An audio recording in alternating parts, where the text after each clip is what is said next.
안녕하십니까. 전기차 읽어주는 남자 전익남입니다. 드디어 벤츠에서 두 번째 순수 전기차인 EQA가 발표가 됐습니다. 작년에 우리나라에 출시된 EQC의 동생격 모델이라고 보시면 될 것 같은데요. 이 벤츠에서 내놓은 순수 전기차인 EQA가 다른 전기차에 비해서 어떤 장점이 있고 어떤 단점이 있는지에 대해서 한번 낱낱이 비교를 해보고자 합니다. 한번 알아보시죠.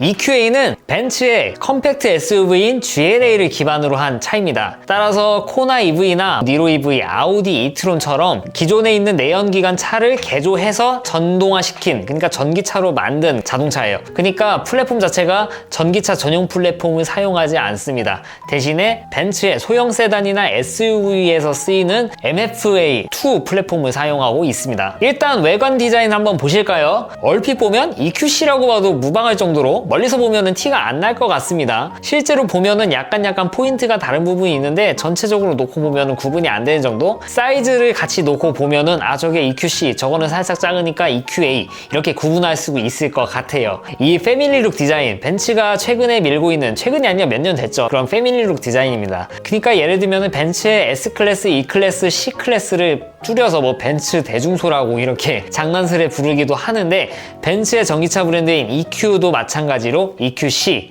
EQA 굉장히 패밀리룩 디자인을 그대로 따라간 모습이 보입니다. 앞으로 EQ 브랜드는 이 앞에 전면 그릴과 헤드라이트 부분이 다 유사할 가능성이 굉장히 높습니다. 벤츠의 대중소라고 놀리기는 해도 반대로 말하면은 이제 벤츠의 소형 엔트리급 차량을 사더라도 벤츠의 똑같은 마크와 이런 고급스러운 외관 디자인을 누릴 수 있다는 건 장점이 될 수도 있죠. 반대로 보면은 S클래스나 이렇게 높은 등급의 차를 사시는 분은 약간 불만을 가지실 수도 있겠네요. 이 차량 사이즈는 제가 찾아봤는데 아직 자세히 공개가 되어 있지는 않더라고요. 그래도 이게 제가 말씀드렸다시피 GLA를 기반으로 전동화를 했기 때문에 GLA하고 그렇게 크게 차이는 없을 가능성이 높습니다. 그러니까 외관은 기존의 EQC와 굉장히 유사하지만 그 기본 뼈다구는 GLA와 거의 동일하다시피 하다고 생각하시면 될 것 같습니다. 그럼 실내 인테리어를 한번 볼까요? 봐가지고는 GLA랑은 전혀 구분이 되지 않습니다. 대충이 아니라 정말 자세히 봐도 다른 점을 못 찾겠습니다. 정말 동일합니다. GLA를 전동화했기 때문에 인테리어까지 이렇게 동일하게 가져왔는데, 인테리어에서도 벤츠의 패밀리룩이 보이죠. 거의 엔트리로 들어갔지만 이런 벤츠의 고급스러운 인테리어를 느낄 수 있는 거, 이게 바로 또 벤츠의 장점이기도 하죠. 차이를 그렇게 느끼지 못합니다, GLA하고. 한번 여기 차이가 있는 걸 찾아보신 분은 저한테 한번 말씀을 주세요. 그리고 2열도 마찬가지로 GLA랑 큰 차이가 없을 가능성이 높습니다. 2열 시트는 아직 공개가 되진 않았는데 안 봐도 뻔한 정도. 왜냐면 EQC에 예를 들면 알 수 있습니다. EQC 사진을 보면은 이쪽에 2열 시트 쪽에 가운데 센터 터널이 굉장히 크게 들어가 있습니다. 왜냐면 EQC 자체도 전기차 전용 플랫폼을 이용한 게 아니라 기존의 내연차를 전동화를 했기 때문에 이런 흔적들이 남아있는 건데, 이거를 그대로 남겨뒀습니다. 전기차는 쓸모가 없죠. 테슬라를 보면 아시겠지만 2열 매트가 진짜 평평합니다. 똑같이 GLA를 전동화한 EQA이기 때문에 EQA에도 이 센터 터널은 있을 가능성이 굉장히 높습니다. 그래서 2열을 사용하는 데 있어 약간 가운데에 앉은 사람이 불편하게 느낄 수 있고 좀 답답한 느낌도 들겠죠. 그러면 이제 전기차에서 굉장히 중요한 팩터인 파워트레인이라든지 뭐 배터리, 이쪽을 한번 보도록 하겠습니다. 출력은 이게 마력을 환산하니까 180마력 정도 돼 보입니다. 코나 EV보다 낮습니다. 몇 년 전에 나온 코나 EV보다 낮아요. 코나 EV도 똑같이 전동한 제품인데 좀 그러네요. 토크는 그냥 뭐 이 정도면은 그냥 쓸만한 정도? 근데 제로백이 8.9초. 뭐 제로백이 안 중요하다 하시는 분도 있지만, 이 제로백이 8.9초면은 포터 EV가 실 제로백이 거의 8.5초가 나온다고 하는데, 포터 EV보다 느린 차입니다. 이거 좀 벤츠 너무한 거 아닌가? 최고 시속 160km밖에 되지 않습니다. 물론 뭐 우리나라 환경에서 160km까지 가는 거는 뭐 범법 행위니까 이거는 뭐 그러니 하도록 합시다. 사용 가능한 배터리가 66.5kWh를 탑재하고 있습니다. 실제로는 80kWh를 탑재했는데 나머지 13.5가 이제 버퍼로 날아간 거예요. 버퍼 줄이는 것도 어떻게 보면 기술인데, 이쯤에서 좀 벤츠는 약간 좀 떨어지는 게 아닌가? 아무튼 사용 가능 배터리가 66.5 수준인 거면은 이제 테슬라의 모델 3나 Y의 뭐 스탠다드 레인지나 스탠다드 레인지 플러스 모델과 롱 레인지 사이, 그 정도라고 보시면 될 것 같습니다. 이 정도 배터리는 뭐 요새 전기차로 가면은 다 최소 이 정도는 정도는 탑재를 하고 출시를 하는 것 같아요. 그런데 주행 가는 거리가 426km, 이거 NEDC 이거는 보실 필요가 없어요. 이거는 보실 필요 없고 WLTP를 보셔야 되는데 426km. WLTP가 가장 후하죠. WLTP로 한 420 정도면은 우리나라 들어오면은 300대 중반, 좋게 받으면 300대 중반, 정말 테슬라처럼 잘 받으면은 뭐 비슷하게 받을 수는 있을 것 같은데, 그래도 벤츠 EQC의 예를 들어보면은 300대 초중반일 가능성이 높습니다.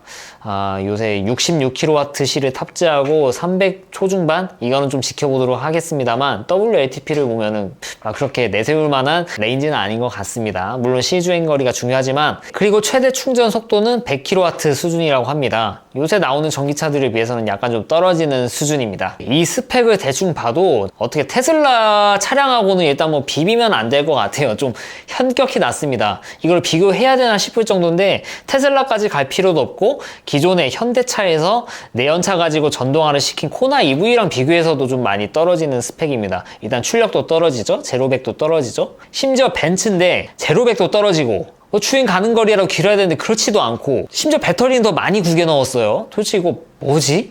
싶을 정도의 좀 약간 떨어진 스펙을 가지고 왔습니다. 그래서 이거를 테슬라 모델 Y랑 비교를 해야 되나 싶기도 한데, 일단은 제가 비교는 하도록 하겠습니다. 주행 가는 거리나 마력, 제로백, 최고 속도, 토크, 배터리, 충전 속도, 가격, 차 사이즈, 뭐 기타 등등 전부를 비교를 해봐도, 눈을 씻고 찾아봐도 이 벤츠의 브랜드 네임밸류, 그리고 실내의 고급스러운 인테리어, 이거 말고는 모델 Y 대비 뭐 뭔가 뛰어나다거나 뭐 그런 거를 못 느끼겠어요. 심지어 충전 속도도 요새 이제 현대는 350kW를 가져오고, 뭐 슈퍼차저 V3는 올해 한국에도 상륙한다고 하는데 이건 최대 250kW까지 가져오는데, 그 와중에 100kW면은 아직 벤츠는 좀 멀었다는 생각이 듭니다. 그리고 가격적인 면을 보면은 이게 우리나라에 얼마에 들여올지는 모르겠어요. 일단 GLA 250을 기준으로 하면은 이게 미국에서는 약 4만 달러에 팔리고 있는데 우리나라에는 5,300만 원에 들어왔다는 말이죠. GLA를 전동화했기 때문에 한 1,000만 원 정도 비싸거든요.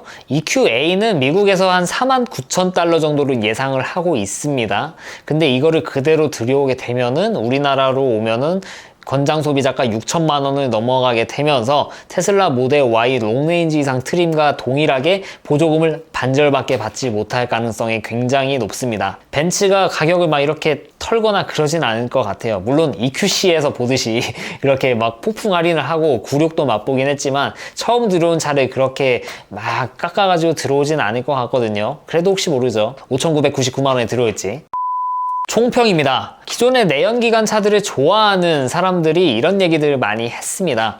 지금 기존에 있는 내연차 브랜드들이 전기차를 안 만들어서 그렇지, 전기차? 그거 별거 아니잖아. 배터리 깔고 모터 달면 끝 아니야? 전기차를 만들기만 하면은 테슬라 정도는 그냥 따라잡을 거야. 이렇게 말을 많이 하셨는데 지금 2021년입니다. 2021년에 내놓는 전기차랍시고 가져와서는 배터리는 많이 깔아놓은 상태인데 주행거리라든지 출력은 뭐 비교조차가 되지 않는 그런 사태가 벌어졌어요. 따라서 이거를 따라오려면 결국에는 전기차 전용 플랫폼을 가져와야 됩니다. 벤츠 같은 경우에는 EQS, EQE부터는 이제 벤츠의 전용 전기 플랫폼을 가지고 출시를 한다고 하는데, 그때까지 테슬라라든지 현대기아차 그룹이 그대로 기다려주지는 않을 거란 말이죠. 이거를 사실 정말 제대로 만들어서 팔려고 이렇게 만든가 싶을 정도로 약간 좀 떨어지는 스펙이긴 하지만, 그럼에도 불구하고 나는 벤츠면 괜찮을 것 같아. 아니 난 저 정도 주행거리? 저 정도 출력이라도 나는 그 이상을 쓰지 않으니까 문제가 없어. 왜냐면 나는 집밥도 있고 회사밥도 있는데 내 환경에선 문제가 없어. 대신에 나는 전기, 내연차와 비슷한 전기차를 경험하고 싶고, 그리고 벤츠였으면 좋겠고, 실내 인테리어가 이렇게 훌륭했으면 좋겠다라고 하시면은 벤츠 EQA도 분명히 그런 분들에게 어필을 할 수 있어서 판매량이 있을 수는 있겠다고 생각이 들기는 합니다. CLA 이런 거를 타시면서 성능을 보고 그렇게 타시는 분이 많지는 않지 않습니까? 실제로 뭐 장보기용이라든지 세컨카라든지 아니면은 좀 무리해서 메인으로 쓰되 나는 벤츠마크 이 인테리어면 정말 충분하다, 난 이건 내 꿈이었어 하시는 분들에게는 분명히 벤츠 스펙이 떨어져도 그래도 벤츠 아닙니까? 굉장히 어필이 되겠죠. 모든 사람들이 이런 차를 스펙만 가지고 차를 사지는 않는 것 같아요. 이상 벤츠의 두 번째 순수 전기차인 EQA에 대해서 알아봤습니다. 앞으로도 유익한 전기차 관련 주제로 여러분들 찾아뵐 테니까 좋아요와 구독 잊지 마시길 부탁드리도록 하겠습니다. 시청해주셔서 감사합니다.